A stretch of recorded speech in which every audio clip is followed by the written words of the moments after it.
Assalamualaikum warahmatullahi wabarakatuh. Bismillahirrahmanirrahim. Alhamdulillahirabbil alamin. Nahmaduhu wa nasta'inuhu wa nastaghfiruh wa na'udzu billahi min shururi anfusina wa min sayyiati a'malina. May yahdihillahu fala mudhillalah wa may yudlil fala hadiyalah. Asyhadu an la ilaha illallah wahdahu la syarikalah wa asyhadu anna Muhammadan abduhu wa rasuluh la nabiyya ba'dah.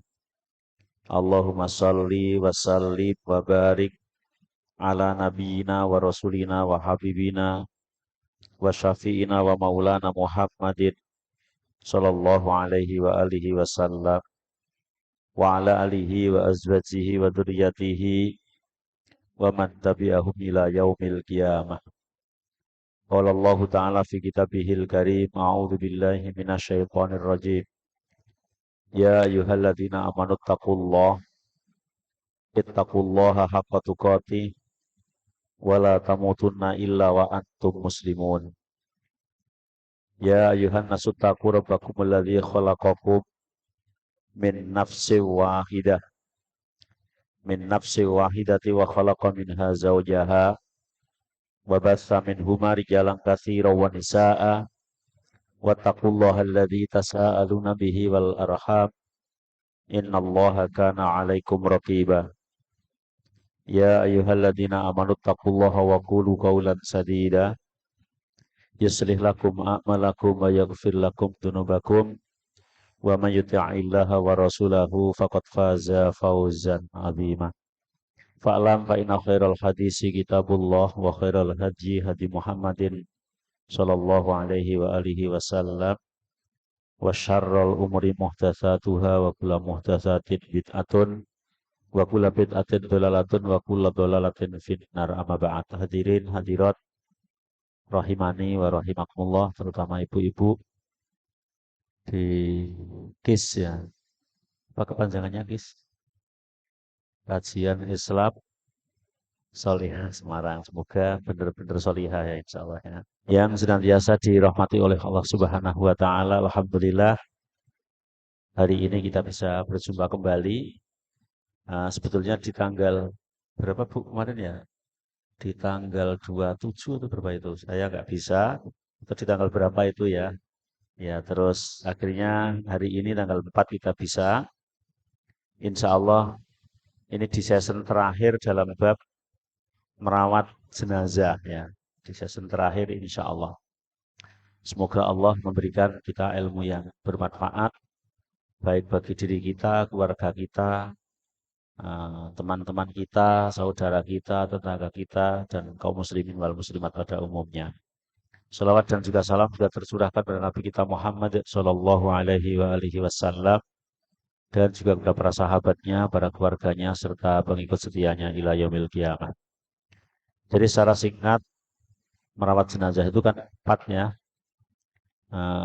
memandikan, mengafani, mensolatkan, kemudian menguburkan ya. Memandikan, mengkafani itu sesuai jenis kelamin masing-masing. Kalau mayitnya perempuan, memandikan ya perempuan. Kalau mayitnya laki-laki, memandikan laki-laki, sudah dibahas. Begitu juga mengkafani. Nah, kalau mayitnya laki-laki ya yang mengkafani laki-laki dan sebaliknya. Adapun mensolatkan, ini umum. Baik bagi laki-laki maupun perempuan, meskipun yang bisa menggugurkan kewajiban kifayah adalah laki-laki ya. Tapi boleh bahkan dianjurkan baik bagi laki-laki maupun perempuan untuk mensolatkan. Baik mayitnya laki-laki maupun perempuan. Lah untuk menguburkan jenazah ini sebetulnya tugas bapak-bapak, tugas laki-laki. Tapi kenapa kok ini pesertanya ibu-ibu gitu ya? Sebetulnya nggak beda jauh ketika pesertanya bapak-bapak tapi ngaji tentang haid ya. Iya. Jadi saya sering bahas tentang haid, nifas, melahirkan, tapi forumnya bapak-bapak ya. Terus gimana nih? Lah bapak-bapak kan punya perempuan gitu ya. Bapak-bapak ini punya perempuan, bisa jadi ibunya, istrinya, anaknya kan gitu ya. Pasti punya perempuan. Sehingga bapak-bapak pun ya harus tahu tentang ilmu haid. Artinya orang haid itu nggak boleh sholat, orang haid ini konsekuensinya ini kan bapak-bapak pun harus tahu. Jangan sampai kemudian ketika istrinya tanya malah bapaknya nggak ngerti, malah nggak ngerti gitu ya. Karena ketika sudah qabil tu nikahaha, ya, aku terima nikahnya dan seterusnya. Nikahnya itu bukan hanya nikahnya tok loh. Aku terima nikahnya itu konsekuensinya kan banyak gitu ya. Ya, mengambil dari orang tuanya itu baik nafkahnya, pendidikannya, ya, dosanya, kan semuanya. Iya, makanya ketika orang tua melepaskan angkah tuka, aku nikahkan anakku ini dengan kamu, itu kayak plong gini karena menyerahkan semuanya. Memindahkan sebuah tanggung jawab itu ya, luar biasa. Makanya bapak-bapak juga dituntut bisa tahu ilmu tentang haid, tentang nifas, tentang perempuan lah. Lah kalau hari ini kok penguburan jenazah tugasnya bapak-bapak, kok yang datang ibu-ibu ya. Karena memang ini majelisnya majelis ibu-ibu, namanya saja kajian Islam solihah, tidak solih ya. Mungkin KISSS kajian Islam soleh solihah Semarang berarti ya bapak-bapak dan ibu-ibu ya. Ya nggak apa-apa, wong majelisnya ibu-ibu nanti disampaikan kepada bapak-bapak. Oh, penguburan itu begini loh Pak. Ketika suami jenengan atau anak lanang jenengan mau berangkat takziah, nanti ikut kuburkan ya nak. Caranya gini gini gini gitu kan. Jadi jenengan yang mentransfer nanti ilmunya ke bapak-bapak insya Allah. Dafnul mayyit wama yattabi'u, menguburkan mayit dan apa-apa yang mengikuti mayit ya. Apa-apa yang mengikuti mayit. Hukmu dafnil mayyit, hukum menguburkan mayit. Dafnul mayyit fardun alal kifayah hatta lau kanal mayyit kafiron. Ini yang kadang tidak disadari, yang terakhir ini. Menguburkan mayit itu wajib kifayah meskipun mayitnya kafir. Jangan keras-keras ya. Meskipun mayitnya kafir. Nanti kalau bilang kafir keras-keras itu malah langsung nyenani ya. Apalagi mayitnya hanya beda aliran ya. Beda organisasi, beda suku, ya, beda bangsa, beda agama saja, mayit wajib dikubur. Kenapa? Kalau dibiarkan malah jadi virus, ya. Iya loh. Dengan misalnya punya tetangga, misal non muslim sendirian, nggak ada yang lain, terus mati masuk mau didiamkan saja ya. Ya, maka wajib menguburkan. Kalau dengan meninggalkan menguburkan, maka hukumnya dosa meskipun mereka adalah kafir, apalagi yang tidak kafir. Dalam hadis Abu Thalhah, kata beliau, anna Rasulullah Shallallahu Alaihi Wasallam amaro yauma badrin bi arbaatin wa isrina rajulan min sonadidi Quraisy faqadafu fituyyin min atwa'i badrin. Nabi memerintahkan pada saat perang Badar itu untuk menguburkan 24 laki-laki dari Quraisy. Maka kemudian mereka menguburkan di pinggiran Badar. Padahal terkenal sekali ketika perang Badar itu yang mati banyak itu dari kalangan Quraisy. Ada 70 tentara Quraisy yang mati. Nabi memerintahkan menguburkan sekitar 20 orang. Padahal mereka kafir. Ya. Artinya wajib kita menguburkannya. Kemudian Nabi juga pernah ya mengatakan kepada Ali bin Abi Thalib ketika ayahnya yaitu Abu Thalib meninggal, Nabi mengatakan idhab fawaris, kuburkanlah bapak. Kalau itu dilarang, mesti Ali kan dilarang. Biarkan aja bapakmu, gak usah dikubur kan itu ya. Tapi ternyata Ali diperintah untuk menguburkan bapaknya. Padahal bapaknya ketika itu adalah kafir. Maka menguburkan itu wajib. Ya. Kemudian layut fanu muslimun ma'a kafirin. Wala kafirun ma'a muslimin.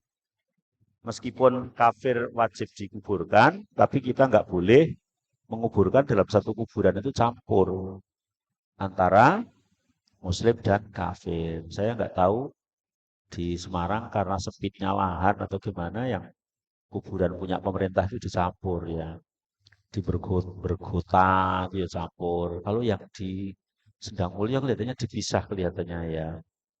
Jadi emang harusnya dipisah, nggak boleh dicampur. Ada yang kuburan-kuburan swasta, yang bukan punya pemerintah itu kadang ya dicampur di kota-kota. Saya lihat di mana itu banyak dicampur. Ya, kita berusaha nanti jangan dicampur ya. Wal yudfanul muslim fi maqabiril muslimin wal kafir fi maqabiril musyrikin. Jadi muslim ya dikubur di kuburan muslim, kafir dikubur di kuburan kafir. Sebagaimana yang Rasul perintahkan sejak zaman Rasul dan juga berlaku ila asrina hadza sampai hari ini. Makanya alhamdulillah ada sebagian organisasi atau apa ya, teman-teman ya organisasi ya pada membentuk pelatihan perawatan jenazah, kemudian mengumpulkan apa hal-hal yang berkaitan dengan kematian, bahkan kemudian mencari tanah wakaf untuk dijadikan sebagai makam agar orang muslim itu dikubur di khusus kuburan orang muslim ya. Kalau yang bersifat sosial biasanya itu kan terus kemudian terjangkau bagi masyarakat yang kadang-kadang berekonomi lemah ya. Kalau yang beli sih ada misalnya di daerah Mount Carmel sana itu ada yang namanya klaster Madinah, itu ada. Harganya 30 juta. Kan itu memang sudah bisnis ya. Jadinya kan tidak semua orang bisa beli gitu ya. Kalau ada lagi yang sifatnya agak bisnis di Gunung Pati di punya Muhammadiyah itu berapa itu 15 juta atau berapa gitu ya. Nah, kalau Rodotul Janah punya RJ Rodotul Janah ini gratis. Maksudnya gratis itu hanya bayar tenaga tenaga gali, kemudian itu kan nggak mungkin kalau nggak dibayar kan nggak mau orangnya ya. Iya, ya insya Allah kita juga baru merintis. Nanti kalau saya boleh share lewat Bu Murti, karena kita punya tanah wakaf yang luasnya 1 hektar Bu, untuk makam, untuk makam, ya sebentar RHS itu. Enggak sih ya, jadi kita punya tanah wakaf, alhamdulillah sudah balik nama wakaf sudah jadi, tapi masih ngurus jalan. Masih ngurus jalan sampai lokasi karena jalan yang ada itu lewat kampung dan kampung yang dilewati tidak berkenan kalau dibuat wirawiri ambulan. Kan mesti terganggu, wiyu wiyu wiyu gitu ya. Mosok anggar bengi ana sing duwe anak cilik kayak turu wiyu wiyu ngono wae. Nah, makanya kita sedang ngurus jalannya. Insya Allah sudah mendapatkan titik temu, tapi kelihatannya yang biayanya agak mahal jalan. Kita 1 hektar sudah balik nama, ya insya Allah balik nama wakaf. Tepatnya adalah di Trangkil. Trangkil jembatan besi dengan kertas. G, Sampangan itu. Jembatan besi itu toh, itu sebelum naik belok kiri lewat kampung itu, lah nanti bisa lewat jalan namanya Taman Santosa yang perumahan gagal itu. Nanti bisa lewat situ. Nah sekarang baru penggalangan dana untuk membuat jalan. Kalau kuburan itu sebenarnya kan ada tanahnya bisa sampai situ, no, nggak usah diapa-apakan kan digali, dikubur kan bisa gitu ya. Tapi kalau jalannya belum sampai situ kan ya. Jadi sementara yang RJ sana kan sudah semakin penuh ya. Tinggal sisa berapa sekarang. Iya, iya, iya. Oke. Insya Allah. Ya kita punya jalan lah. Artinya jangan sampai jenengan nanti dikuburkan dicampur ya. Amrih gampangnya wae ya memang disuruh mudah, tapi kemudian ketika keluarga kita, suami kita, ibu kita, bapak kita, anak kita dikubur yang dicampur kan nanti ada penjelasannya bahwa ketika dicampur itu ternyata terkena dampaknya loh. Dan itu kan gaib ya. Kalau gaib dan informasinya dari Rasulullah kan letak kita iman gitu ya. Tapi kalau kita mau menganalogikan, ya pasti hidup saja kalau berdampingan kan, meskipun kita itu toleransi tetap kan ada dampaknya, dampak gitu. Maka tidak boleh dicampur ya, tidak boleh dicampur. Makanya ini di sini diterangkan idza matat imra'atun kitabiyatun wa hiya hamlun min rajulin muslimin ainatut fan. Sampai ada pertanyaan yang mungkin jarang terjadi tapi tetap ada jawabannya. Ketika wanita kafir kitabi nikah sama laki-laki muslim. Kemudian dia hamil, ketika hamil meninggal, dikubur di mana? Kan itu loh. Kalau dikubur di pekuburan kafir, kasihan anaknya. Anaknya kan muslim yang di perut itu. Kalau dikubur di kuburan muslim, kasihan orang lain. Ya. Sampai Imam Ahmad mengatakan begini, tutfanu baina makbarotil muslimin wa makbarotu ahlil kitab. Coba, Imam Ahmad loh yang bicara. Kan ini kasus yang pelik gitu ya.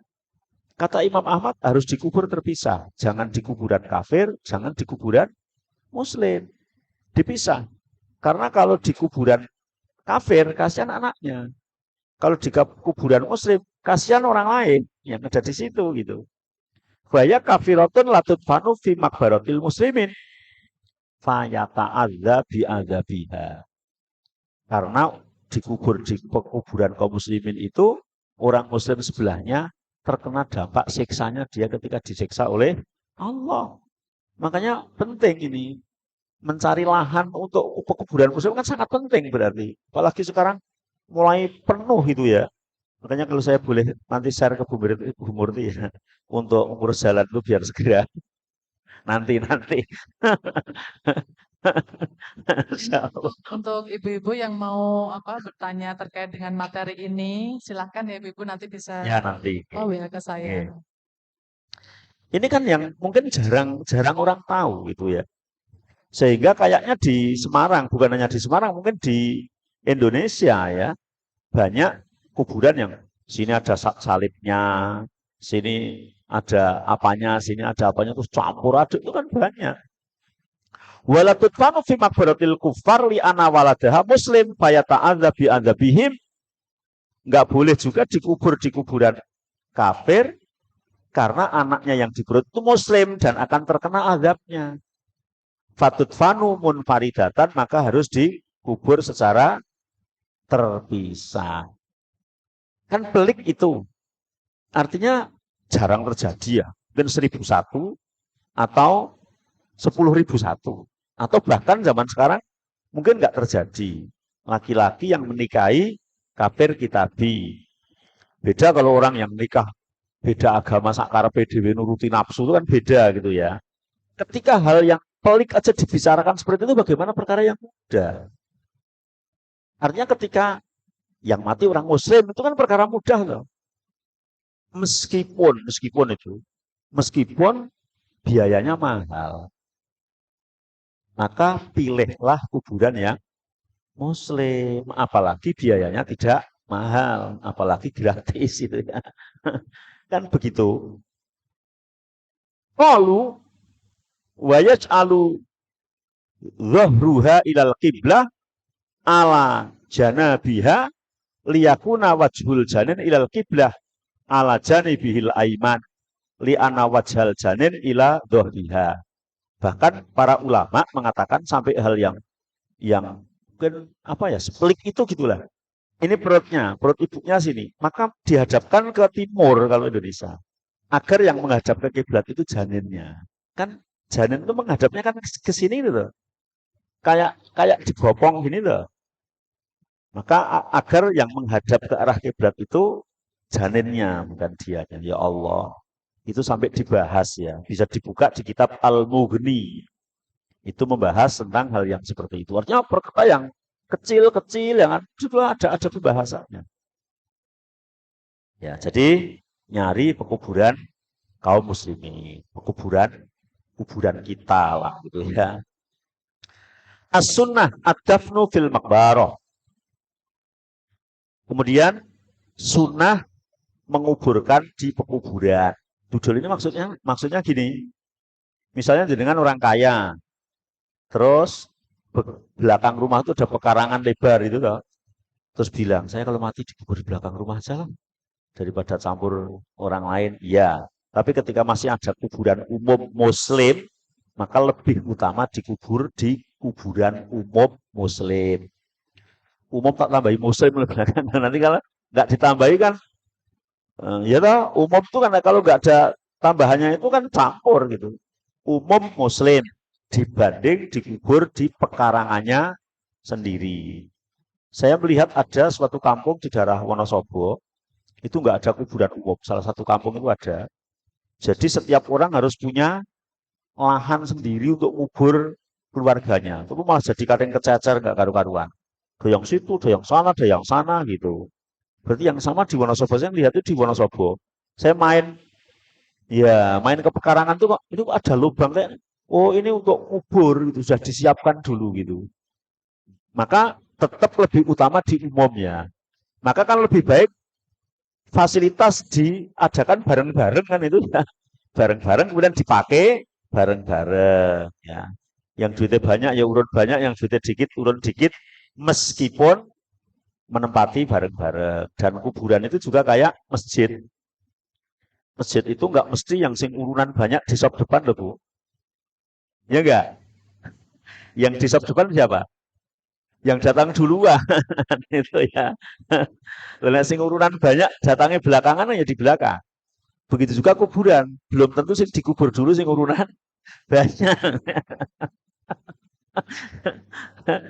Iya, urunan banyak belum mati kan belum dikubur. Iya. Li'ana Nabiya sallallahu alaihi wasallam kana yudfanul mauta li'ana Nabiya sallallahu alaihi wasallam kana yadfinu al mauta fi makbaratil baqi. Nabi Muhammad itu ngubur para sahabatnya yang pada meninggal itu nggak ada yang dikubur di pekarangan mereka. Padahal pada zaman Rasul pekarangannya masih lebih luas gitu ya. Wong 1500-an yang lalu. Tapi Nabi menguburkan di Baqi. Di Baqi itu depan belakang masjid ya, belakang masjid Nabawi ya. Walam yungkol an ahadin minas salaf anahu dubina fi ghairil makbarah illama tawataro aidon ana nabiya wa sahibai dafanu fi husrita Aisyah. Enggak ada yang ternukil mereka itu dikubur di pekarangan khusus kecuali hanya 3 orang, yaitu Nabi, Abu Bakar dan Umar. Itu pun ada alasan tertentu ya. Hanya 3 orang itu Nabi dikuburkan di rumah Aisyah. Rumah Aisyah. Saya nggak tahu dulu Nabi punya istri banyak itu nggak ada rumahnya yang disebut rumah Nabi. Mesti semuanya di atas namakan istrinya. Jadi ada rumah Aisyah, rumah Hindun, rumah Zainab gitu. Jadi Nabi itu dalam penjelasan para ulama itu tidak dikuburkan di rumahnya, itu enggak. Dikuburkan di rumah Aisyah gitu ya. Di rumah Aisyah. Artinya ya di rumah Aisyah. Rumahnya Aisyah yang kemudian ketika pelebaran masjid masuk ke dalam masjid. Sebetulnya di rumah, di kamar. Kemudian setelah Abu Bakar meninggal, dijejerkan Nabi karena Aisyah itu adalah anaknya Abu Bakar ya. Wa yustasna kadzalik syuhadaul ma'rakah. Kemudian dikecualikan hal yang demikian itu adalah orang yang mati syahid. Fa innahum yudfanuna fi mawatini istishhadihim. Kecuali orang mati syahid, kalau mati syahid dikuburkan di tempat di mana dia meninggal. Maka syahid Gaza ya dikuburkan di Gaza.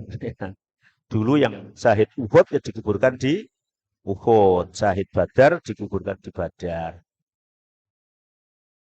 Wala yang kilun atau wala yungkoluna ilal makobir.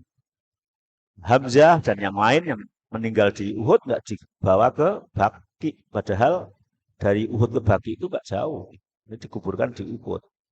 Karena memang mati syahid dikuburkan di mana ketika ia meninggal. Gitu ya. Kemudian yukrohu dafnul mayit fi hadhil awqat illa lidorurah. Ada beberapa ketentuan atau ada beberapa waktu yang dimakruhkan untuk menguburkan jenazah. Ada 4 ya. Yang pertama, waktu terbit matahari. Jadi pas matahari terbit itu kok menguburkan jenazah, maka dilarang. Ya nunggu sebentar lah. Gitu ya. Yang kedua, istiwa iha, waktu istiwa iha, matahari di tengah jagat raya, jam 12 waktu setempat. Kemudian yang ketiga, wahuru biha, waktu huru biha, waktu terbenam matahari, itu juga dilarang. 3 hal ini terrangkum dalam satu hadis Uqbah bin Amir. Nabi mengatakan salah susaatin karena Rasulullah yanhana an nusalliya fihina au an naqbura mautatana hina tatlu'u syams bazighatan hatta ketika matahari terbit hingga naik sepenggalahan, ketika matahari di tengah-tengah jagat raya, dan ketika terbenamnya matahari hingga betul-betul terbenam. Maka 3 waktu itu yukrohu, dimakruhkan, kecuali darurat. Dan yang keempat, adafnu lailan min ghairi darurah. Menguburkan malam-malam tanpa darurat. Juga nggak boleh. Malam-malam.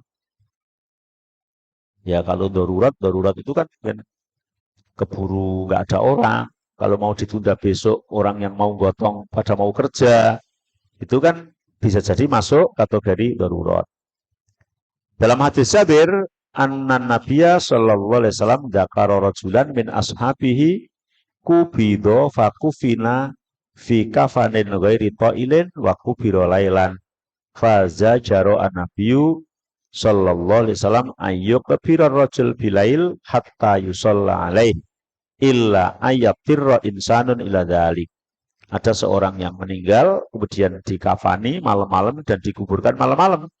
Nabi tahu dan Nabi menegur agar tidak dikuburkan malam-malam kecuali darurat. Kalau darurat berarti boleh. Wa dzalika li adafna filaili madhannatu kilatil musolli. Ternyata alasannya kalau malam-malam itu dikhawatirkan yang mensolati sedikit. Karena kan misalnya meninggal habis maghrib. Kalau zaman sekarang misalnya di-share di WA, si A meninggal, mau dikuburkan nanti jam 12 malam. Kira-kira yang pada datang banyak ke sedikit? Masih sedikit toh. Ya Allah, kok malam-malam saya udah nanggung lah ya, tidur gitu gini kan. Kecuali orang yang ditelepon dimintai pertanggungjawaban. Tapi secara umum itu masih sedikit. Saya pernah ditelepon teman itu jam 1:30 malam. Nelpon itu sampai 4 kali. Saya kan nggak pernah mematikan HP kalau malam. Ada yang telepon itu saya mesti kerungu gitu. Tapi kalau baru sekali, 2 kali nggak angkat, mosok malam-malam ngapain? Nah, penting mesti diulang. Ternyata sampai 4 kali. Oh, berarti ini penting gitu toh. Kelimanya tak angkat. Ustaz, bisa nggak malam ini memandikan ayah saya ya Allah? Oh, 1:30 kon tangi kon ngedusi pakne wis mati. Ya Allah, ya siap. Aku ngono wae. Masa terus arep ora gelem mungkin saya sudah mikir ini mesti ngebel rono-rono ora iso gitu toh. Biasanya saya pilihan terakhir gitu. Ternyata ya siap. Di mana sini nih? Ya Ustadz, saya sudah ngebel 5 Ustadz, nggak ada yang sanggup. Ya alhamdulillah saya ada adik itu serumah sama temen dekat rumahnya, tak bangunkan semuanya bisa, terus tak ajak. Jadi kita bisa bertiga, bener memandikan jam 1:30 karena yang meninggal 1:30 itu, dan walaupun menguburkannya besok, nggak mau mungkin selama sampai besok itu ayahnya belum mandi, belum suci gitu. Ya Allah. Dan ini kadang-kadang ya, jadi Ustadz ada enaknya, oke. Ada enaknya terkadang juga ya honor kosong nih, iya.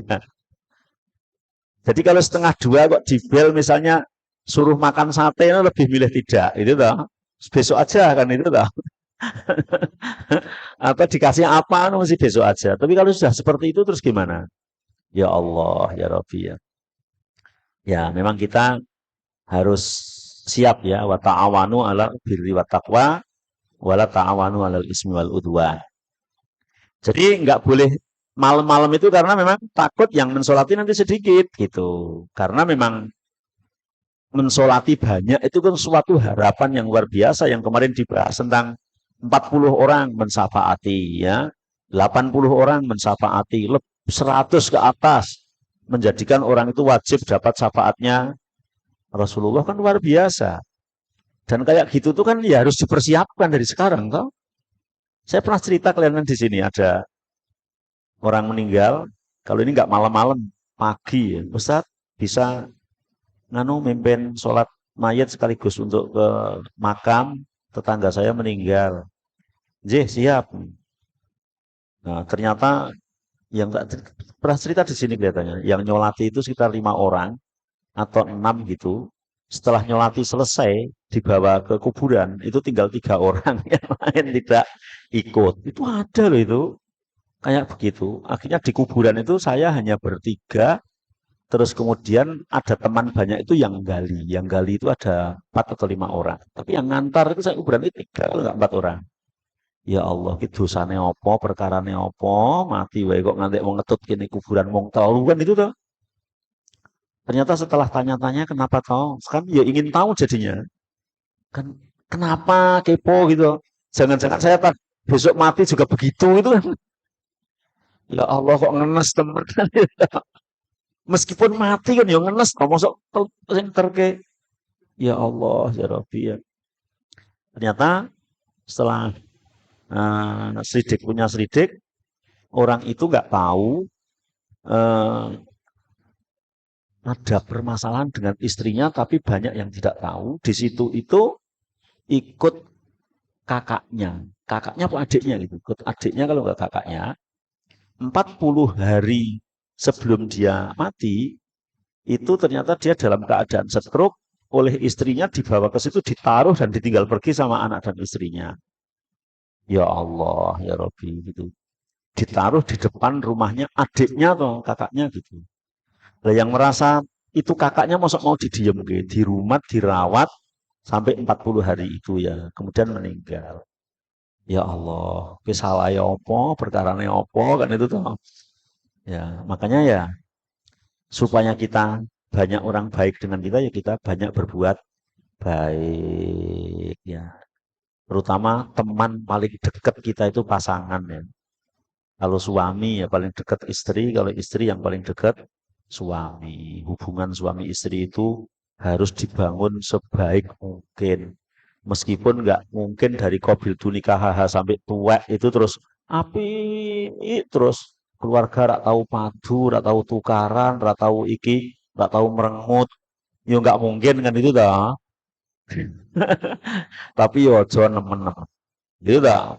Ya, aja nemen-nemen. Hal yang wajar saja. Wong Nabi juga pernah dituntut tambah nafkah oleh istri-istrinya juga pernah gitu. Jadi wajar. Tapi ya jangan yang berlebihan lah. Ya Allah, kita bangun yang sebaik mungkin sampai meninggal ya. Banyak orang yang mendoakan kita. Bahkan sampai menguburkan malam aja dilarang karena ditakutkan yang mensolati sedikit ya. Makanya kalau jenengan-jenengan ada suatu permasalahan tentang kematian ya, share nggak apa-apa ke teman-teman. Barangkali banyak yang ikut mensolatkan. Insya Allah. Insya Allah kalau sesibuk apapun itu kalau kematian itu biasanya orang ya menyempatkannya. Kecuali memang nggak bisa. Kemarin itu ada 2 kali saya itu dibel, dimintai untuk ngimami sholat jenazah, tapi benar-benar saya nggak bisa karena di daerah sini kok dekat sini, tapi saya pada saat itu posisi di Gunung Pati atau di mana, dan dan acara itu belum selesai gitu, karena juga acara kedinasan kelihatannya. Ketika saya harus tak tutup ngejar juga nggak nyandak waktunya. Tapi insya Allah kalau urusan kematian itu banyak orang yang kemudian melonggarkan waktunya lah. Li'anan nas bin nahar ansat fi sholati alaih. Ya memang kalau siang itu lebih semangat, maka kalau nggak darurat nggak boleh. Fa ini perlu lidafnihi lailan khofata wirihi bisa babil haraunawihi fayajuzu dafnu lailan walau ma'astikmalil misbah. Kalau memang udur, darurat, dan ternyata justru dikuburkan malam hari itu lebih banyak, misalnya meninggalnya sore lah habis asar, kan gali kubur, kemudian dan yang lain itu jadinya isak misalnya. Nah, pertimbangannya dikubur malam itu justru orang yang takziah itu masih mensolatkan. Tapi kalau besok malah nggak datang lagi, nah, maka malam itu juga tidak mengapa. Sifatul kubri, sifat kubur atau bentuk liang kubur. Saya lebih suka menyebut liang kubur. Karena liang kubur itu 2 macam. Ada yang liang lahat, ada yang cempuri. Jadi liang kubur itu 2 macam, ada yang liang lahat, ada yang cempuri. Kalau cempuri itu bentuknya gini. Ini namanya cempuri. Ini tempat mayitnya, terus kemudian ini tutupnya kayunya. Tengahnya ada kalenanya. Tapi kalau liang lahat gini.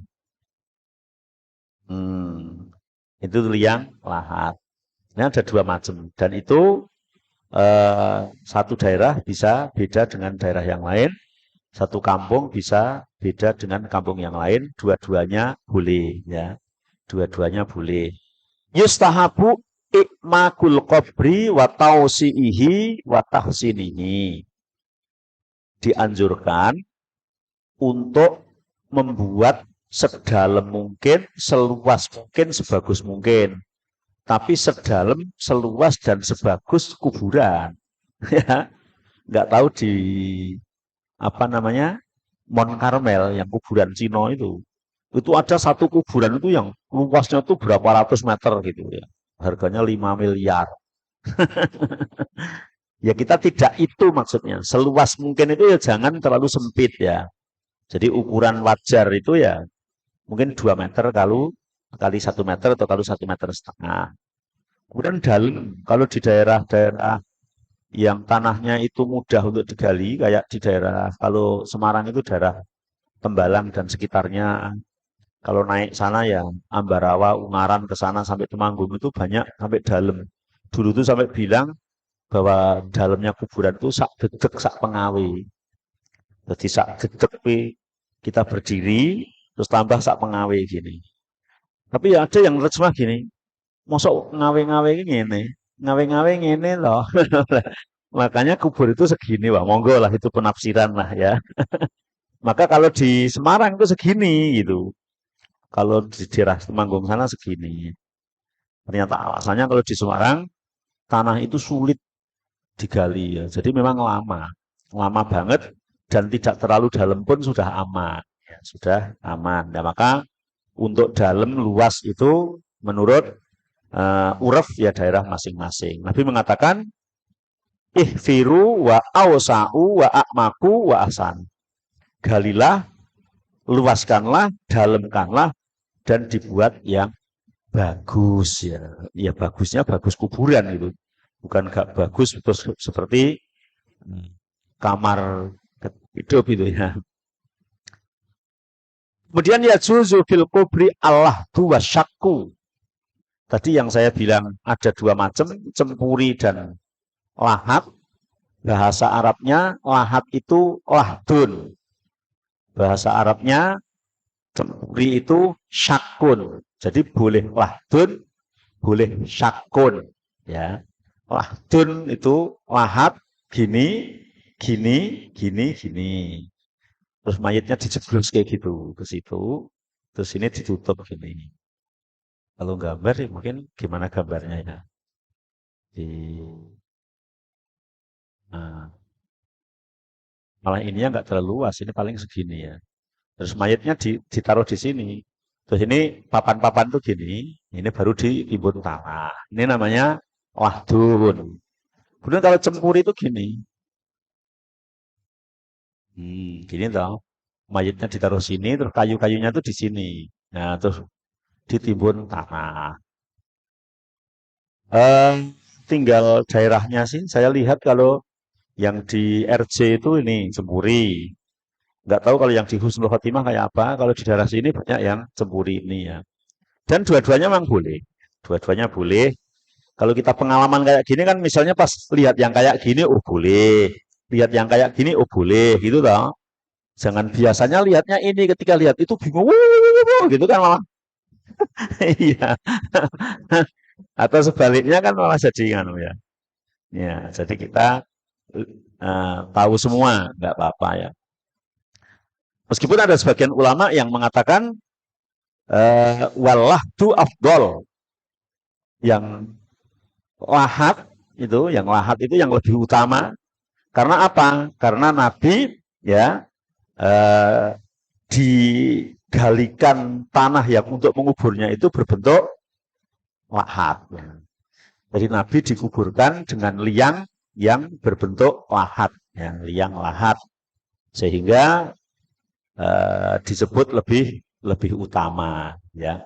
Maqalu nastakhiru rabbuna wa nab'atsu ilaihima fa ayyuhuma sabaqa tarakna fa ursila ilaihima fa sabaqa sahibul lahdi falahatu anabiyya sallallahu alaihi wasallam. Bahkan para sahabat dulu itu istikharah mau liang lahat yang mana, ternyata kemudian ada orang yang menggali dan dibuat liang lahat. Maka liang lahat menjadi yang lebih utama. Tapi Imam Nawawi mengatakan boleh, semuanya sama lah. Mau lahat, mau apa cempuri itu boleh semua. Dan melihat kondisi tanahnya. Kalau tanah-tanah daerah pegunungan yang tanahnya gembur, itu dibuat kayak gini malah nggak bisa. Digini ini gugur sudah, ya rontok. Kalau daerah sini kan keras ya tanahnya bisa. Maka kebanyakan yang seperti ini. Bahkan yang seperti ini itu kemudian ada yang ketika di daerah yang sulit itu inisiatif buat kotak. Kotaknya itu hanya untuk sini dan sini, bawahnya tetap tanah. Karena untuk menjaga agar tanahnya nggak ke situ. Meskipun kalau sudah berbulan-bulan, bertahun-tahun nanti ya tetap amblek ke situ ya. Tapi kalau awal kok sudah kamblekan dulu itu kan kayak nggak menghormati kan gitu ya. Maka harus dibuat seperti itu. Kemudian man alladzi yaqumu bidafni. Siapa yang berhak nyemplungke memasukkan jenazahnya itu loh, siapa yang berhak. Yang pertama, layat juzu lin nisa al-qiyamu bidafnil mauta. Enggak boleh perempuan yang memasukkan jenazah ke liang lahat kecuali darurat. Darurat itu ra ono wong blas. Misalnya kayak di Palestina ya. Lanangin entek kabeh meninggal semua kan tinggal perempuan Pak ya. Perempuan itu. Tapi kalau masih ada adalah laki-laki. Fa inal ma'hud fi ahdi nabi walladzi jarra alaihi amalul muslimin hattal yaum ayyatawallar rijal adafan. Karena yang berlaku sejak zaman Rasulullah SAW sampai sekarang diberi wewenang untuk memasukkan orang ke liang lahat itu adalah laki-laki. Li anar rijal aqwa ala dzalik. Secara umum laki-laki tenaganya lebih kuat dibanding wanita. Meskipun ada satu dua yang wanita lebih rosno daripada laki-laki kan, satu dua secara umum kan laki-laki lebih kuat gitu. Tumalau tawallathu an-nisa li afdhalika ila inkishafi syai'in min abdanihina amamal ajanib. Yang kedua, perempuan itu ribet. pakaiannya ribet kalau harus nyemplung kayak gitu, nyandangi apa, sangat-sangat rentan terbuka auratnya. Ketarik sana, ketarik sini kan. Ya, makanya kemudian tidak dianjurkan ya. Wa asrahu min hadza kulli anna nabiyya qaddama Abu Thalhah li dafni ibnatihi. Pada zaman Nabi ketika putrinya Nabi yang meninggal, ternyata yang disuruh menguburkan adalah Abu Thalhah, tidak menyuruh perempuan. Tapi ketika memandikan, yang disuruh memandikan adalah perempuan. Tapi ketika mengubur, maka menyuruh yang laki-laki. Yang pertama tadi tidak boleh perempuan. Yang kedua, minal ahad bidafnil mayit. Siapa yang paling berhak ketika selain perempuan? Maka kerabat terdekat adalah yang paling berhak ya. Jadi auliyaul mayit wa dzurrahmah ahakun biinzalihi ilal kubri ya.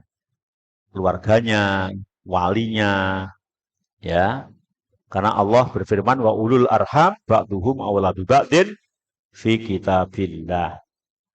Dan keluarga dekat adalah yang paling berhak untuk keluarga dekatnya. Jadi ya, istri yang meninggal mungkin suaminya atau mahramnya, ya, anaknya. Itu. Dalam hadis Ali bin Abi Thalib dia berkata, "Ghasaltu Rasulullah." Akulah yang memandikan Rasulullah, kata Ali. Fadhahabtu angduru mayakunu minal mayit falam ara syai'an wa kana thayyiban hayyan wa mayitan. Aku melihat badan Rasulullah itu mah indah sekali. Ketika meninggal sama dengan ketika ia hidup. Wawala dafnahu wa ijnanahu dunan nasi arba'ah. Yang menurunkan adalah hanya 4 orang, yaitu Ali, Abbas, Fadl, dan Soleh, bekas budaknya Rasulullah Shallallahu Alaihi Wasallam. Urutannya berarti siapa? Makromnya. Makromnya. Makromnya itu berarti kalau perempuan ya suaminya, bapaknya, kemudian kakaknya, adiknya, pamannya, itu boleh ya. Karena Umar bin Khattab ketika mensolati Zainabnya, kemudian mengutus istri-istri Nabi, bertanya, man yudkhilu hadhi qabroha, siapa yang masukkan ke kuburnya? Maka mangkana yadkhulu alaiha fi hayatiha, yang boleh kumpul ketika hidupnya, berarti makromnya. Atau suaminya. Kalau dalil tentang suaminya itu, Nabi pernah mengatakan kepada Aisyah, ya Aisyah, kalau kamu nanti mati duluan, maka yang memasukkan ke kuburan aku itu. Tapi ternyata meninggalnya duluan Rasulullah Shallallahu Alaihi Wasallam. Kemudian ada syarat khusus yang tidak boleh memasukkan ke kuburan adalah ini memang kadang jadi kayak apa ya? Jadi bagian orang itu buat alasan nggak mau gitu. Jadi tidak boleh memasukkan jenazah ke kuburan pada hari itu yang malamnya kumpul dengan istrinya. Kumpul. Lah aku kumpul wong turu sak kamar. Masa kan nyetak kayak kumpul gitu ya. Jadi yang malamnya berhubungan dengan istrinya, hari itu sehari tidak boleh memasukkan mayit ke liang kuburnya. Ya memang kadang, ayo masuk kubur yang tadi malam nggak kumpul sama istrinya. Itu loh. Alasan megah aku ngomongi kumpul loh, padahal megah turun itu kan. Iya. Memang dalam hal ini tuh, apakah karena belum mandi ya sudah, masa sudah siang belum mandi gitu ya. Iya. Jadi hatta innahu yuqaddam ar-rajul al-gharib al-ajnabi fi dafni alal mahram wa zauj idza kana jama'a lahu tilkal lailah. Bahkan mendahulukan orang lain, mendahulukan yang tidak mahram, misalnya yang mati itu perempuan gitu loh. Wong memasukkan ke kubur ketika yang dekat-dekat itu ternyata malamnya kumpul sama istrinya. Anas bin Malik mengatakan Syahidna binta Rasulillah. Aku menyaksikan penguburan anaknya Rasulullah. wa Rasulullah jalisun alal qabri, dan Nabi duduk di sebelah kubur. Fara'aitu ainaihi tadum'an.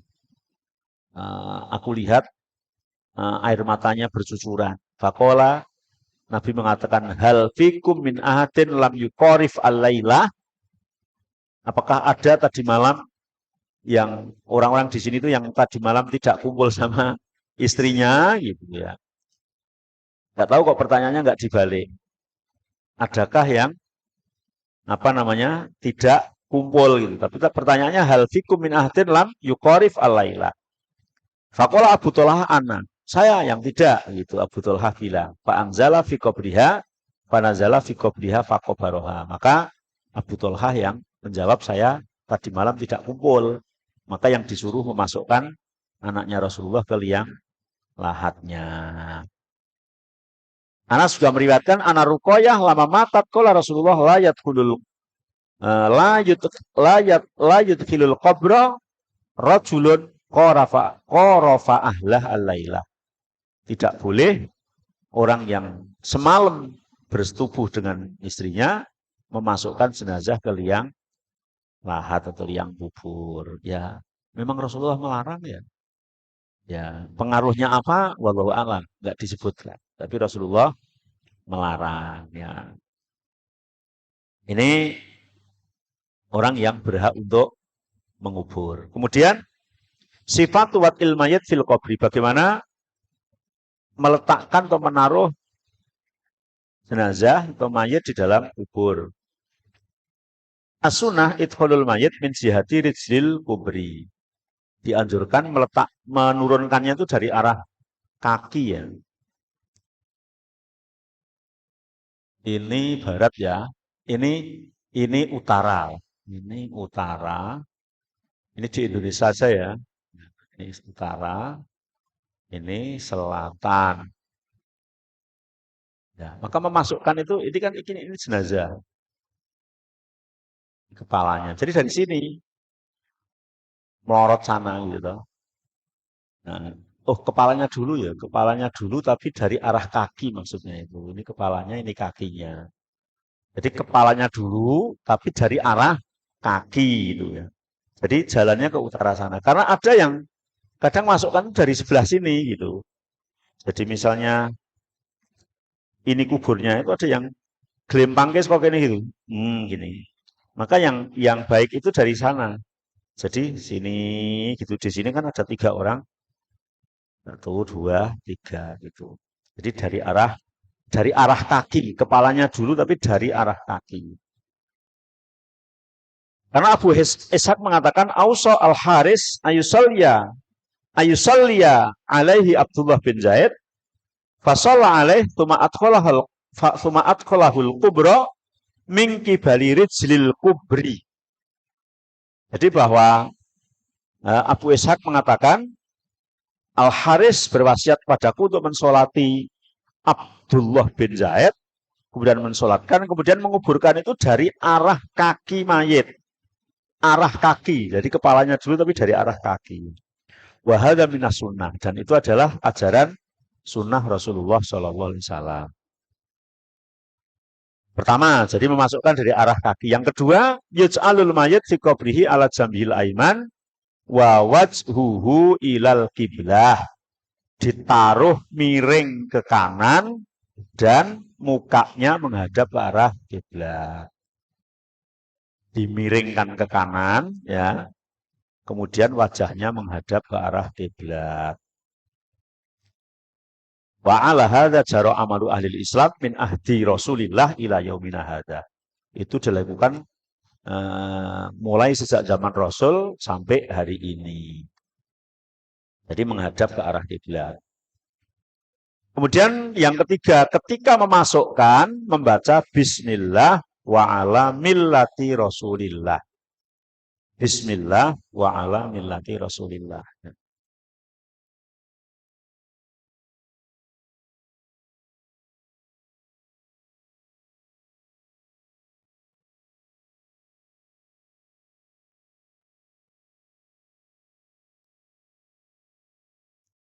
Bismillah wa ala millati Rasulillah. Bismillahi wa ala millati Rasulillah. Ya, yang nurunin aja. Yang nurunin mau ngangkat Bismillah wa ala millati Rasulillah. Yang dikubur mani itu Bismillah wa ala millati Rasulillah. Terus naruh, ya enggak usah. Ditutup agar tidak kelihatan banyak orang. Ya. Ditutup agar tidak kelihatan banyak orang. Jadi yustaru kubrul mar'ah bisaubin min ayunin nadirin hatta tutfan. Terutama adalah mayit perempuan ya, supaya tidak kelihatan auratnya oleh banyak orang yang bukan mahramnya. Meskipun ini ikhtilaf, ada yang mengatakan ya tidak, enggak apa-apa, tapi yang hati-hati adalah ditutup li anal mar'ah auratun wala yu'minu ayabdu minha syai'un ya fayarahu al-habibu. Nah, bisa jadi kelihatan banyak orang. Nah, setelah seperti itu kemudian ya dikubur gitu ya, dikubur di apa namanya? Ditutup dengan tanah. Ya sudah, nggak ada cara-cara lain, misalnya cara-cara mistis itu nggak boleh. Misalnya saya pernah pakai tangkul itu seret seret tarik gitu loh, ada yang negur, jangan ditarik, harus diangkat, dilempar. Kenapa? Mau narik kancane do mati. Nah ini enggak kayak itu. Ternyata mistik-mistik itu masih ada aja di kuburan itu ya. Jadi kan padahal ini tanah, ketika seret, ini kan ya nggak apa-apa tuh, itu nggak boleh, jangan ditarik. Jadi gini diangkat, diuncalke gitu. Katanya nanti nak narik kancane. Padahal yang jelas paling nular itu ya meninggal kan itu. Ya itu enggak. Ada yang juga ini dari sini harus dari pojok-pojok kubur, nggak boleh dari yang lain juga nggak ada itu. Mistik-mistik yang lain nggak ada. Yang ada itu nomor 5, yustahabu ayah suaminat turab salah sahasawatin biyatihi ba'dal firaw min siddillahdi. Menaburkan tanah 3 kali setelah penguburan selesai. Ini bagian dari yang ibadah ya. Jadi menaburkan 3 kali. Gitu ya. Bagian mengatakan dengan berdoa, minha khalaqnakum wa fiha nu'idukum wa minha nukhrijukum tarotan ukhra. Kamu itu dari tanah, sekarang kembali ke tanah dan besok akan bangun dari tanah lagi, gitu ya. Bangkit dari. Dan yang keenam, raf'ul qabri anil ardi qalilan nahwa shibrin liyatamayyaza fayusad. Ya, waja'luhu musannaman. Jadi kubur itu ditinggikan sejengkal. Setelah kubur selesai, kuburan itu kalau bahasa Jawanya dipetutuk kayak gitu ya, sak petutuk gitu ya. Jadi ditinggikan sekedar sejengkal agar tahu kalau di situ itu adalah kuburan dan kemudian dijaga, tidak diinjak-injak ya. Jabir bin Abdillah mengatakan bahwa Nabi digalikan liang lahat, kemudian ketika itu kuburannya ditinggikan 1 jengkal. Kemudian yang ketujuh, dikasih tanda batu atau disebut batu nisan. Taklimul qabri bihajarin aw nahwihi. Dengan batu boleh, dengan yang lain boleh. Agar tidak digunakan ngubur yang lain dalam waktu dekat. Ya. Kalau sudah lama nggak masalah. Dalam hadis Al-Muttalib bin Hantab, nah, ketika meninggalnya Utsman bin Maz'un, ketika dikeluarkan jenazahnya dan dikubur, maka Nabi menyuruh seseorang untuk membawa batu, ya, dan ditaruh di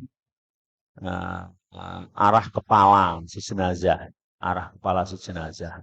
Kemudian ya juzu dafnus nain au aksara fil kubri lidoruro. Boleh menguburkan 2 orang, 3 orang, dan seterusnya dalam satu kuburan karena darurat. Kalau dulu pas di Aceh ada tsunami Aceh itu, kalau mau menggali 1 orang untuk satu ya berat itu ya. Mungkin sekarang di Gaza juga seperti itu ya. Jadi boleh kalau memang ada darurat. Jabir bin Abdullah mengatakan kana an-nabiyyu yajma'u rajulain min qatlai Uhudin fi thawbin wahid. Nabi pernah menguburkan orang yang mati syahid di perang Uhud 2 orang dalam satu kuburan. Kemudian siapa yang ditaruh di depan? Nabi mengatakan yang paling banyak hafalannya Al-Quran di depan gitu ya.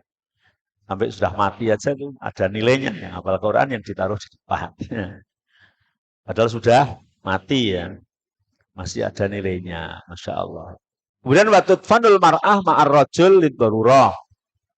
Ya, kalau darurat laki boleh, mungkin laki-laki perempuan jadikan satu liang ya. Kalau darurat, tapi kalau nggak darurat juga tidak boleh ya kalau tidak darurat. Setelah kuburan selesai, ya selesai. Penguburan selesai, terus selesai ya. Tidak ada hal-hal lain yang kemudian bersangkutan dengan penguburan mayit. Hanya kemudian ada yang disebut dengan takziah. Takziah itu ahlul mayit. Kadang kita takziah itu kan ya juga mayitnya sudah dikubur gitu ya. Apalagi rumahnya jauh kadang ya. Ya kalau yang paling utama itu takziah itu ya sebelum mayit dikubur. Nah, kita ikut mensolati ya. Kemudian yang laki-laki ikut ke kuburan. Tapi tetap saja masih disyariatkan takziah. Karena takziah itu artinya menghibur. Bukan menghibur mayit. Mayitnya udah nggak bisa dihibur gitu ya. Menghibur sahibul musibah. Ya. Nah, orang yang sedang terkena musibah. Yaitu keluarganya. Maka dianjurkan takziah. Ya, baik bagi laki-laki maupun perempuan. Ya, yusra'u takziah. Takziah ahlil mayyit. Bima yusallihim. Ya, wa yukaffi min haznihim, agar dia itu tidak terlalu susah. Wa yahmiluhum ala ridha wassabar, kemudian supaya dia diberi keridhaan dan kesabaran. Meskipun nilai musibah itu beda-beda ya.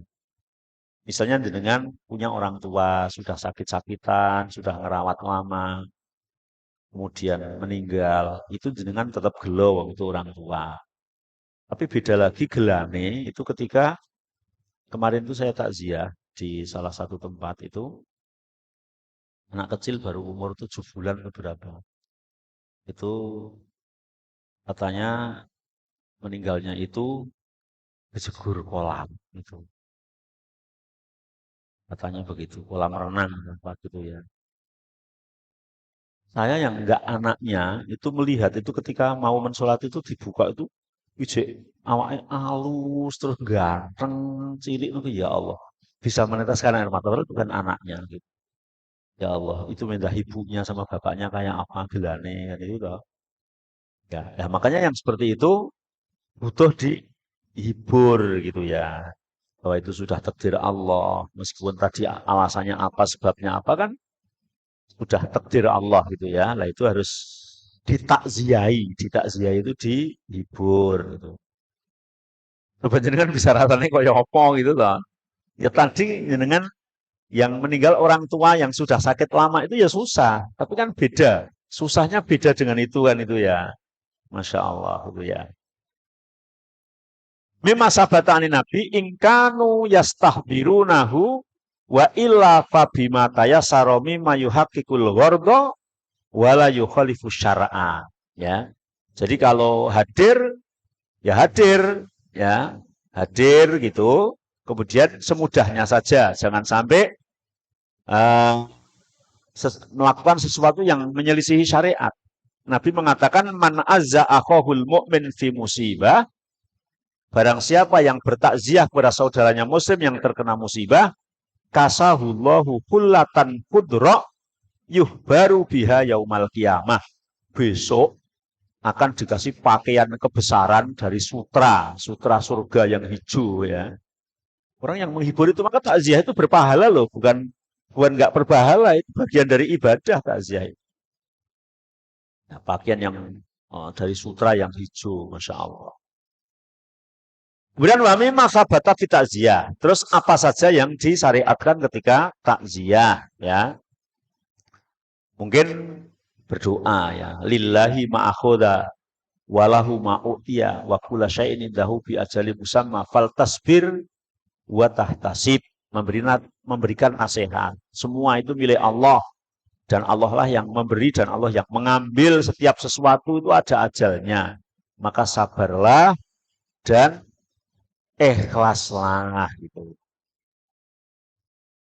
Yukrahul istima' lil uzza fi makanin khos al maqta. Dimakruhkan sengaja mengumpulkan banyak orang di suatu tempat kemudian makan-makan bersama, itu makruh ya, dilarang.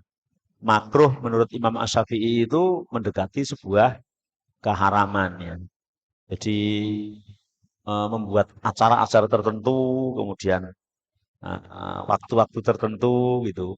Kalau takziah ya takziah mengalir aja, tamu takziah itu tidak nanti malam ya ada acara ini atau besok ada acara ini ya. Karena apa sebetulnya? Sebetulnya hanya orang itu tidak mau jujur mungkin ya, atau jujurnya sih jujur tapi tidak mau apa gitu ya. Takut gitu loh. Jadi banyak keluhnya itu di belakang. Kemarin itu ada di suatu tempat di mana itu. Bapak saya meninggal, saya susah banget Ustaz. Kenapa? Paling enggak nanti habis 30 juta. Ini sebetulnya secara pribadi itu orang nggak mau loh. Tapi ya gimana, dia mau nggak mau tuh nggak berani gitu ya. Gitu ya. Orang umumnya sebenarnya. Nah, padahal kan yang baik itu harus diumumkan memang ya. Jadi kumpul-kumpul itu menjadi susahnya tambah. Kalau dalam bahasa Jawa itu kelangan kalongan. Kelangan wong tua, kelangan anak, kalongan bondo. Iya. Jadi yujadidul ahzan wa yukaliful mu'na. Jadi nggak boleh di tempat-tempat tertentu masih seperti itu. Jadi habisnya jadi banyak gitu ya. Habisnya jadi banyak. Dibuat jariah aja kalau memang itu ada, hartanya kan malah luar biasa gitu ya. Kalau nggak ada ya jangan sampai gitu. Dan sampai ambil hutang gitu. Ya, dalam hadis uh, dari Jarir bin Abdillah ya, Nabi mengatakan kunna narol Jarir bin Abdillah ya, perkataan Jarir itu. Kunna narol istima ila ahlil mayit wason atitoam minan niyaha. Kumpul-kumpul di tempat orang yang terkena musibah itu, kumpul-kumpul dalam arti di setting gitu ya. Nah, kemudian menyediakan makanan adalah bagian dari niyahah ya, bagian dari niyahah atau meratapi niyahah itu ya. Apalagi kemudian 3 hari, 7 hari ya, sampai 40 hari dengan menyembelih sapi dan lain sebagainya ya. Nah, ini tajdidul ahzan. Terus sona'atu to'am li'alil mayit.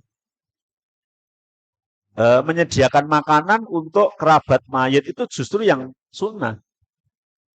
Ya, jadi kan mayit itu, ahlul mayit itu sedang susah, maka disediakan makanan. Maka ketika orang yang takziah itu justru bawa, itu boleh. Ya mau bawa beras, mau bawa apa, monggo itu boleh ya, malah dianjurkan itu sedekah kepada ahlul mayit. Tapi tidak mengadakan acara yang kemudian malah memberatkan gitu ya. Kemudian mayan tafi'u bihil mayit ba'da mautihi. Terus kalau kayak gitu nelung dino, itu dino nggak boleh, itu terus apa sih yang manfaat buat mayit? Banyak itu ya. Yang manfaat buat mayit itu banyak, yang mungkin itu kadang-kadang tidak pada dilaksanakan. Besar sekali manfaatnya. Apa? Yang pertama berdoa. Mendoakan ya. Allah maghfir sopo gitu ya. Mendoakan dakwatul mar'atil dakwatul mar'il muslim li akhihi bidhoril ghaib mustajabun. Doanya orang muslim di belakang layar itu sangat terkabul. Kalau ada orang mati segera didoakan. Ya, jenengan kalau ada berita kematian itu jenengan doanya benar-benar dibaca ya, jangan kopas loh. Kopas. Alhamdulillah warahmatullahi itu kopas. Itu jenengan belum berdoa loh. Baru kopas. Belum berdoa, maka dibaca beneran meskipun nggak kopas mana nggak apa-apa, ya tak? Oh, sing mati lagi-lagi Allahumma gfir lahu warhamhu wa'afihi wa'fu anhu waj'alil jannata maswahu, misalnya itu dibaca bener. Biar bener-bener mendoakan loh. Ustaz, apa? Saya berarti baiknya voice note ya. Boleh voice note, boleh di belakang layar gitu ya. Voice note lebih bagus itu ya. Stiker itu belum baca loh ya. Baca gitu. Ya maksudnya tetap diiringi baca gitu ya. Diiringi baca. Bukan kopasnya nggak boleh loh. Kalau kopas tok itu belum doa. Belum doa ya. Ya atau voice note ya. Voice note baca. Nah, jangan suaranya orang lain. Voice note-nya orang dikopas. Ada baik itu ya. Ya. Jadi doa, benar-benar doa. Ini kalau nggak diingatkan, banyak kemarin kan sampai di grup saya ada yang ingatkan. Ini kok ada kopasan banyak itu udah pada baca doanya belum. Ayo yang sudah baca absen gitu. Akhirnya baru pada baca gitu ya. Karena penting ini Allah maghfirah yang dibaca itu Masya Allah penting sekali itu. Iya, karena dakwatul mar'il muslim li akhihi bidharil ghaib mustajabun. Yang kedua, qada udain, membayarkan hutangnya. Ini mesti jarang toh. Ya Allah, lek painemnya meninggal, utangnya piro, terus takokke ke keluargane, ibumu duwe utang piro, tak bayar ke. Kira-kira kan jarang tuh kayak gitu. Kalau ada kan luar biasa itu. Sangat manfaat ya, sangat manfaat. Nih, tidak memberatkan kayak gitu. Baik keluarganya maupun temannya, teman yang baik itu seperti itu ya Allah koncoku kae biyen kita utange sakmene sing aku tahu tak bayar ke ah mesake gitu ya. Bagus itu ya. Yang jarang lagi juga qada walihi as-saum anhu, membayarkan puasanya. Misalnya gambarannya yang gampang itu misalnya istri meninggal bulan Ramadan kemarin masih punya utang berapa. Kalau suaminya kan mesti ngerti. Ya ternyata meninggal ya Allah istriku punya utang seminggu. Maka suaminya membayarkan hutang puasanya. Ini yang mungkin juga jarang. Ya jarang. Bayarkan puasanya istrinya atau puasanya keluarganya. Yang keempat qadaun nadri, membayarkan nazarnya. Nah, nazarnya apa? Asalkan nazar yang tidak haram loh. Nazar yang boleh ya. Nazar yang sifatnya boleh bisa nazar puasa, bisa nazar-nazar yang lain. Kemudian yang luar biasa pasti dapat adalah yang kelima, amal-amal baik yang dilakukan oleh anaknya. Maka kalau anak itu betul-betul pensiunan itu, tunjangan pensiun ya. Jadi anaknya melakukan kebaikan, maka orang tuanya secara otomatis akan mendapatkan pahalanya. Wa allaisa lil insan ila masa'a inna atyaba ma akala rajul min kasbihi wa inna waladahu min kasbih. Anaknya itu bagian dari usahanya orang tuanya. Ya, maka kita kadang ya berlomba-lomba untuk mendidik anak kita supaya menjadi anak yang soleh, yang banyak beramal baik. Kemudian yang ke-6 adalah sedekah jariyah ya. Sedekah jariyah. Jariyah itu dari kata jaro, yajri, jariyatan, mengalir. Sedekah-sedekah yang masih dimanfaatkan terus. Bangun masjid, bangun musola, bangun pondok pesantren, bangun jalan, sampai panjenengan meninggal itu masih digunakan terus, maka pahalanya mengalir terus. Dan ada pertanyaan, apakah boleh menghadiahkan bacaan Al-Quran kepada orang yang meninggal. Ya. Kalau melihat teksnya wa alaisalil insani ila masa'a, orang itu tidak akan mendapatkan kecuali dengan usahanya sendiri. Fal aslu ala yang tafi'al mayit bisyai'in min fi'lil ahya illa makhosohu dalil min hadal umum. Asalnya tidak ada suatu pun yang sampai ke orang mati kecuali ada dalilnya. Wa amma ma'adza dzalik fa innahu baqin 'alal umum kama huwa muqarrar fil usul. Kalau memang tidak ada dalilnya, enggak ada para sahabat dulu melakukan anjuran dari Rasulullah, ya tidak ada. Walihadza lam yahussa an-nabiyyu al-ummah ala idai sawabil Qur'anil amwat.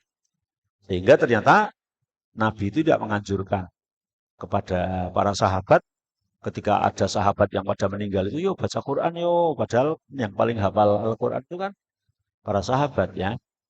Walam yursiduhum ila dzalik. Tidak menunjukkan ke situ. Walam yungkol hadza an ahadi minas sahabat. An ahadi minas sahabat. Dari sahabat juga enggak ada. Maka yang ada adalah memintakan istighfar, istaghfiru li akhikum wasalu lahu at-tasbit fa innahul an yas'al atau yus'al. Mintalah ampun, mintakanlah ampunan, mintalah keteguhan karena sekarang mau ditanya. Fa'ulima anal Qur'an la yastafidu bihadzal mayit, ya. Wa hadza madzhab Syafi'i, ya. Madzhab Syafi'i mengatakan tidak sampai.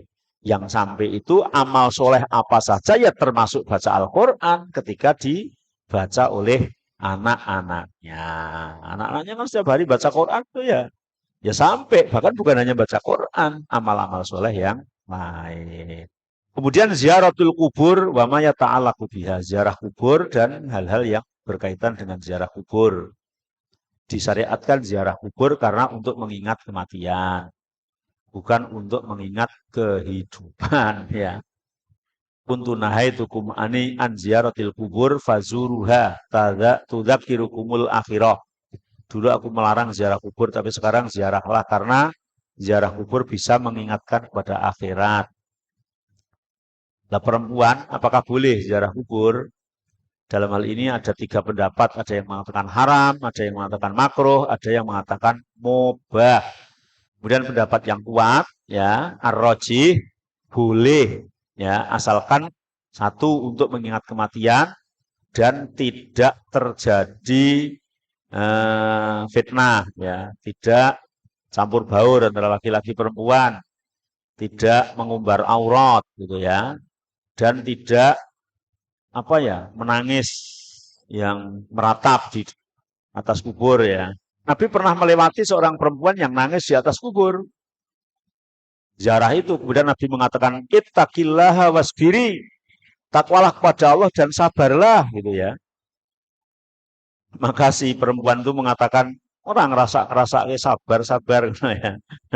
Ternyata setelah itu Nabi pergi, ada temannya bilang, tadi yang mengingatkan kamu tuh Nabi loh, gelo deh ini. Akhirnya mengunjungi Nabi di rumahnya dan Nabi masih terbuka pintunya. Tadi saya nggak tahu kalau jenengan yang ingatkan ya Rasul, sekarang saya sudah sabar. Maka Nabi mengatakan, as-sabru fi sotmatil ula. Sabar itu ketika pertama kali kena musibah. Kalau sekarang itu kamu nggak sabar, terpaksa sabar. Iya.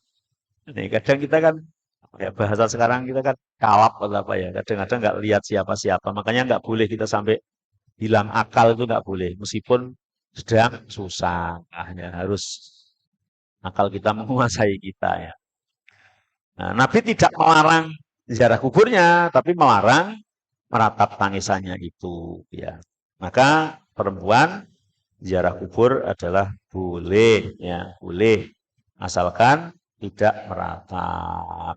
Doa dalam ziarah kubur adalah ya, assalamu ala ahli diyar minal mu'minin wal muslimin wa yarhamullahul mustaqdimin minna wal mustakhirin wa inna insyaallahu bikum lalahiqun gitu ya. Ini salamnya ya. Assalamualaikum ahlad diyar minal mu'minin wal muslimin wa inna insyaallah bikum lalahiqun. As'alullah lana wa lakumul afiyah boleh ya. Yang maknanya itu hampir sama ya. Selamat hai penduduk kubur, baik mukmin laki-laki maupun mukmin perempuan ya. Semoga Allah mengasihaninya, mengampuninya. Dan di belakang itu ditambah sebentar lagi aku akan menyusul kalian. Saya pernah membawa jamaah umroh di Uhud, kan doa seperti ini, terus tak terjemah. Assalamualaikum, assalamualaikum sampai terakhir wa inna insya Allah bikum lalahikun, dan insya Allah sebentar lagi kami akan menyusulnya. Itu malah Ustadz doanya kok jelek. Doa jelek gimana? Tadi kok mau menyusul minta mati? Enggak, ya memang doanya begitu gitu ya. Wong kita nggak doa begitu juga menyusul. Ya, itu kadang-kadang mungkin takut banget ya sama mati gitu ya. Padahal ya ditakut atau tidak ya pasti mati gitu ya. Ya, insya Allah sampai di sini untuk pembahasan tentang jenazah, dari sejak kita menunggu orang yang sakit ya sampai penguburan selesai ya. Semoga bermanfaat dan nanti bisa konsultasi lewat Bu Murti kalau ada sesuatu hal yang mau ditanyakan di kemudian hari. Sekarang monggo kalau mau bertanya. Bagaimana hukumnya memperingati hari kematian yang 3 hari, 7 hari, 40 hari dan seterusnya itu, tapi dilakukan di area pemakaman, seperti tahlil, kalimat-kalimat thayyibat kayak gitu. Demikian Pak Matur suwun. Sebetulnya itu kan suatu hal yang nggak ada contoh ya. Sudah saya sebutkan di awal tadi, sebetulnya kalau tahu orang itu nggak akan melakukan. Artinya ketika tahu itu nggak ada contohnya, dia menghabiskan banyak materi gitu ya, maka mungkin tidak akan pada melakukan. Lebih-lebih nggak ada contoh dari Nabi, dari sahabat, dari para ulama ya. Bahkan Imam Syafi'i sendiri mengatakan tidak mau ya kumpul-kumpul dalam rangka acara-acara seolah-olah menjadi memperbarui kesusahan ya.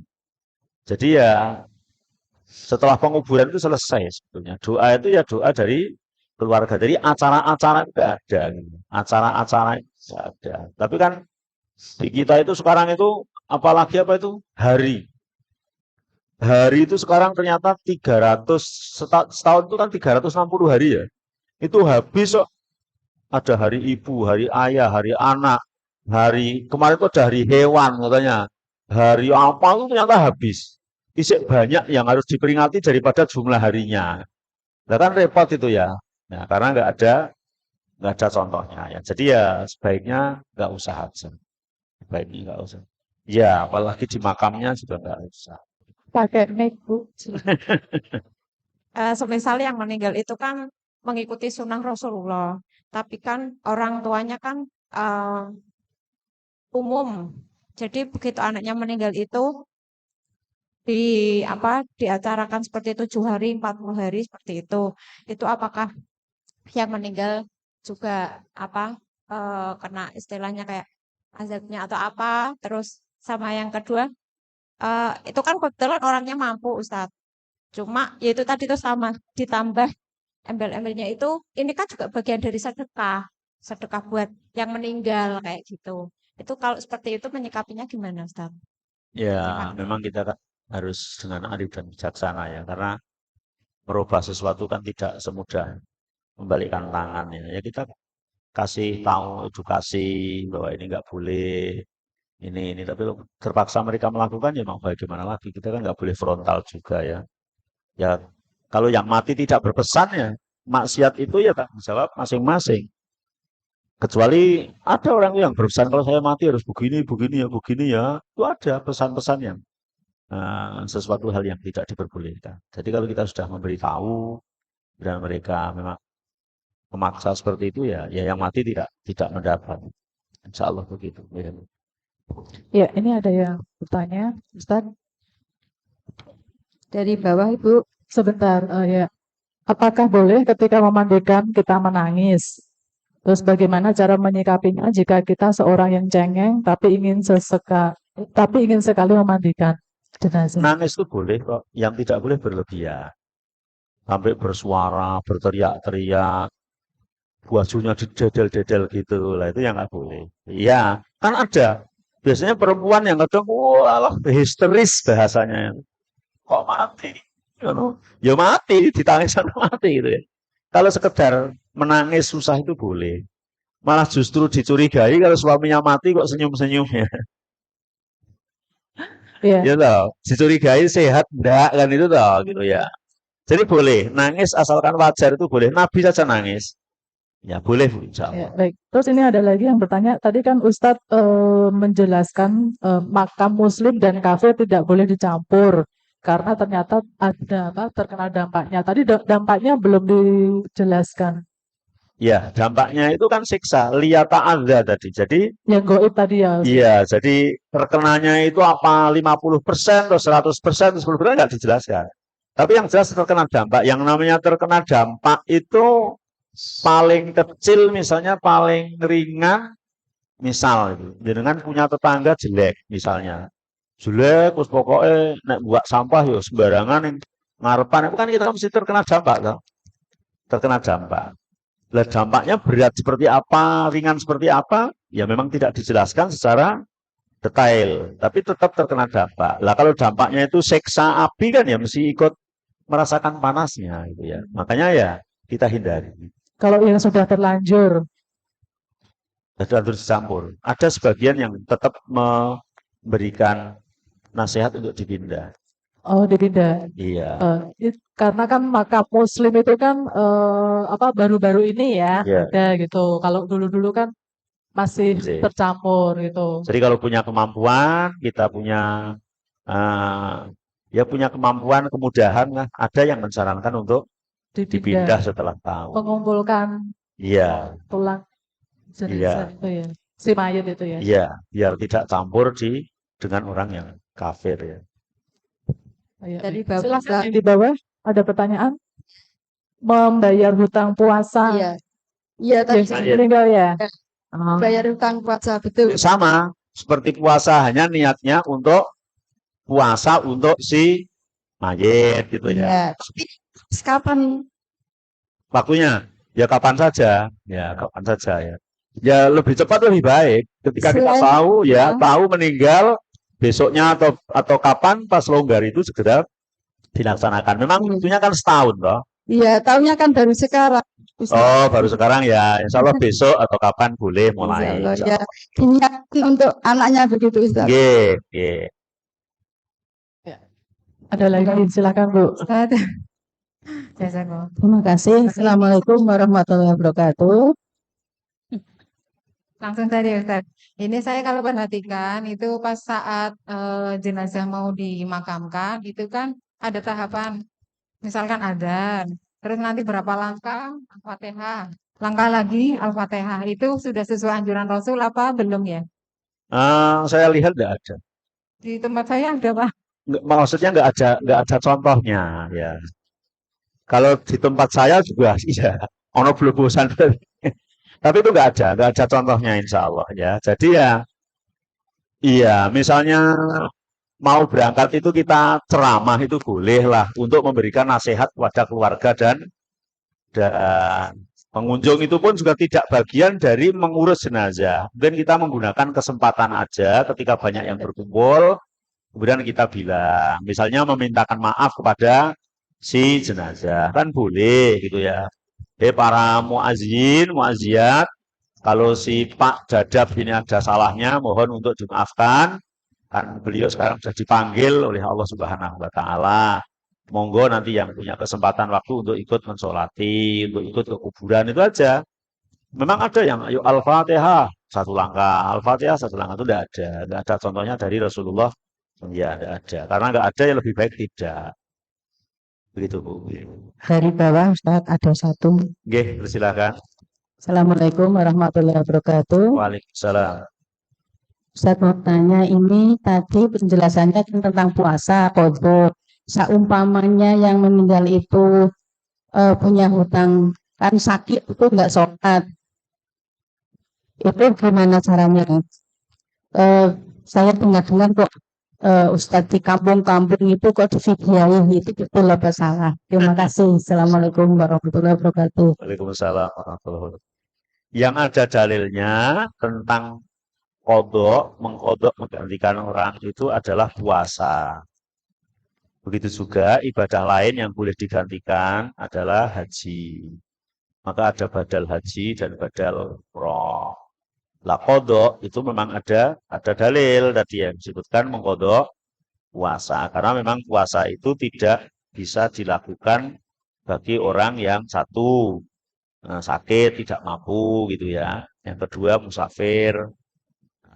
Dan juga ada perempuan yang tidak boleh puasa meskipun kemudian wajib kodok. Haid itu kan nggak boleh puasa, nggak sah puasanya.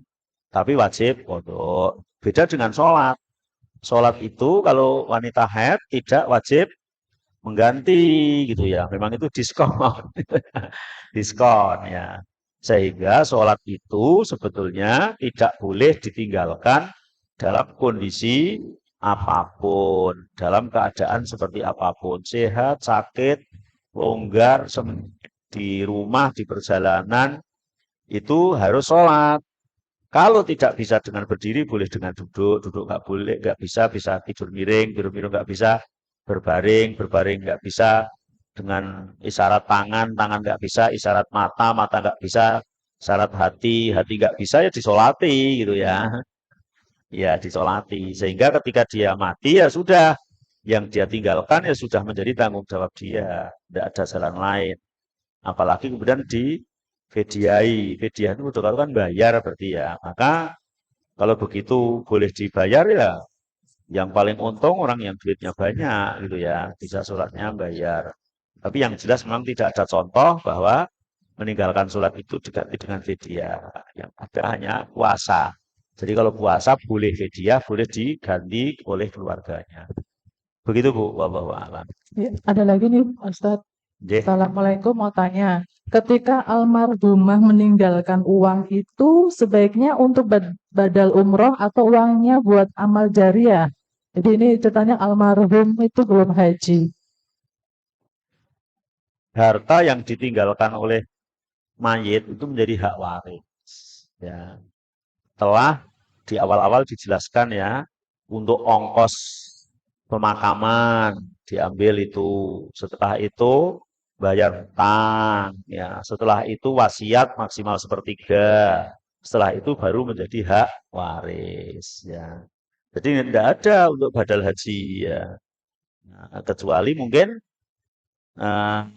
keluarganya yang dapat warisan itu mau membadalkan, boleh inisiatif sendiri gitu. Tapi kalau hartanya itu menjadi hak waris setelah dipotong buat ngurus jenazahnya, bayar utang, wasiat maksimal sepertiga, maka menjadi hak waris. Hak waris sesuai yang ditinggalkan siapa. Ahlul waris itu jumlahnya ada 25, laki-laki 15, perempuan 10, tapi tidak semua dapat ya.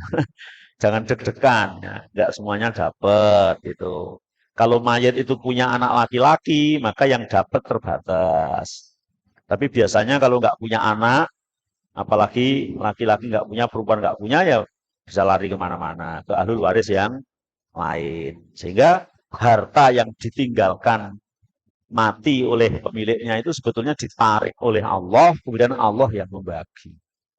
Begitu Bu. Ya, ini ada pertanyaan lagi dari jamaah di atas. Mam, suami itu tadi boleh memandikan jenazah istri. Terus sebelum dikafani kan pasti diwudukan dulu. Nanti batal nggak ya kalau kepegang suami? Karena suami ikut ritual dari awal mandi sampai sebelum dikafani. Sebetulnya di awal sudah dijelaskan, suami memandikan istri atau istri memandikan suami itu boleh, tapi harus sendirian. Gitu. Jangan istrinya meninggal, yang mandikan ibu-ibu jangan ikut nimbrung di situ, atau sebaliknya itu nggak boleh gitu. Jadi suami mandikan istri itu boleh, tapi sendirian.